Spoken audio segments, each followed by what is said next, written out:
And எனக்கு ரொம்ப பிடிச்சது வந்து பயணம் ரொம்ப பிடிக்கும், மக்களை சந்திப்பது ரொம்ப பிடிக்கும், உணவு எடுப்பது ரொம்ப பிடிக்கும். இப்போ நீங்கள் பயணமே அலர்ஜியாக இருக்குது, உணவை கம்ப்ளீட்டாக கண்ட்ரோல் பண்ணிட்டேன், மக்களை சந்திப்பதே பயமாக இருக்குது. ஏன்னா ஆரம்பிக்கும் போதே ஒன்றும் இல்லைன்னு ஆரம்பிக்கிறாங்க. இவ்வளோ வாட்டி சொல்லியாச்சு.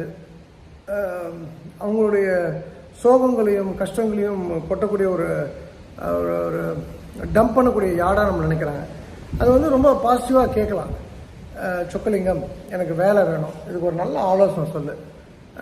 இப்போ வந்து உதாரணத்துக்கு நேற்று கூட ஒரு கமெண்ட் போட்டது, என் குழந்தை என்ன படிக்கணும், ஏதோ எஸ்பிபி காலேஜ் ஸ்கூலில் படித்தது ஈரோட்டில், +1 +2 என்ன படிக்கணுன்ட்டு. இது என்ன நான் முடிவு எடுக்கணுமா, அந்த குழந்தை முடிவு எடுக்கணுமா? அதுபோல் சிலர் வந்து கேட்பாங்க, என் குழந்தை என்ன படிக்கணும்னு நம்ம சொல்லுவோம், சிலர் என்ன பண்ணணும்னு கேட்பாங்க. ஆனால் வந்து அதை பின்பற்ற மாட்டாங்க. அது வந்து அப்போது நான் சமீபத்தில் கூட எனக்கு கரூரை சேர்ந்த ஒரு பெண்மணி வந்து ஒரு 1.5 வருஷத்துக்கு முன்னாடி வந்து நான் ஆஃபீஸ் வந்து பார்த்தாங்க. அவங்க ஒரு குறிப்பிட்ட கம்யூனிட்டி, பேக்வர்ட் கம்யூனிட்டி. நீங்கள் சொல்கிற பையனுக்கு நான் கொடுக்குறேன், நான் ஜாதிலாம் பார்க்கல, ஒரு குறிப்பிட்ட ஜாதி சொல்லி அது மட்டும் வேண்டாம், மற்றபடி எந்த ஜாதியாக தானே ஓகேன்னு. ஒரு நல்ல அருமையான பையன் சரவணன்னு சொல்லி அம்பத்தூர் ஒரு 2 பசங்க ரெடி பண்ணேன். இவங்க வித் கண்டிஷன்ஸோடு வெளில வராங்க. எனக்கு அப்பயே ரொம்ப ஒரு மாதிரி, என்னடா இவங்க எப்படி மூவ் பண்ணுறது, இவங்க சொன்னதை கேட்கலன்னு அப்படியே நான் மறந்துட்டேன். இப்போ சமீபத்தில் திருக்கோஷி வந்தப்போ அவங்க மீட் பண்ணேன். சரி, மறுபடியும் குழந்தை படிப்புக்குன்னு சொன்னாங்க. அப்போ நான் சொன்னேன், அவங்க ஏதோ ஒரு டுபாக்கு ஒரு 4 காலேஜ் சொன்னாங்க. நான் சொன்னேன், பெஸ்ட்டு காலேஜ்னால் மதுரை தியாகராஜ இன்ஜினியரிங் காலேஜ், மெஃப்கோஸில் எனக்கு சிவகாசி, அது மாதிரி நேஷ்னல் இன்ஜினியரிங் காலேஜ் இந்த பக்கத்தில், கோயம்புத்தூரில் வந்து குமரகுரு, பண்ணாரி, கிருஷ்ணா, ஸ்ரீகிருஷ்ணா, இது மாதிரி நல்ல ஒரு 4-5 காலேஜ், நல்ல காலேஜ் இருக்குது.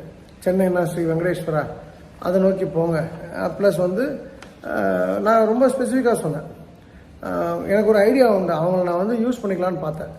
குற்றாலம் வந்துன்னா ஏதாவது ஃபுட் பிஸ்னஸ் பண்ணலாம், அவங்க வந்து எங்களுடைய இன்டர்னல் ரெக்யூர்மெண்ட்டை சப்போர்ட் பண்ணிவிட்டு வெளியே மார்க்கெட்டும் அவங்கள வச்சு அவங்கள ஒரு பார்ட்னர் ஆக்கி பண்ணலாம்னு நினச்சேன். பட் சம்பவம் வந்து அவங்க ஒரு டிஃப்ரெண்ட் தாட் ப்ராசஸ் இருக்காங்க. இன்றைக்கி ஒருத்தவங்க ஒன்று பேசுகிறாங்க, நாளைக்கு ஒன்று பேசுகிறாங்க. அப்போ அது போல் ஆட்கள் கூட நீங்கள் ட்ராவல் பண்ண முடியாது. அப்போ எனக்கு வந்து இது போல் ஆட்கள் அதிகமாக நான் பார்க்க அந்த மக்கள் கூட பேசுறதுக்கே ரொம்ப சங்கடமாக இருக்குது. நீங்களும் வந்து இப்போ நான் சொல்கிறத புரிஞ்சிக்க முடியாது உங்களால், ஆனால் நீங்கள் என் லெவலுக்கு வந்து அடிபட்டதுக்கப்புறம் தான் நான் சொல்கிற இந்த ஃபீல் உங்களுக்கு புரியும்.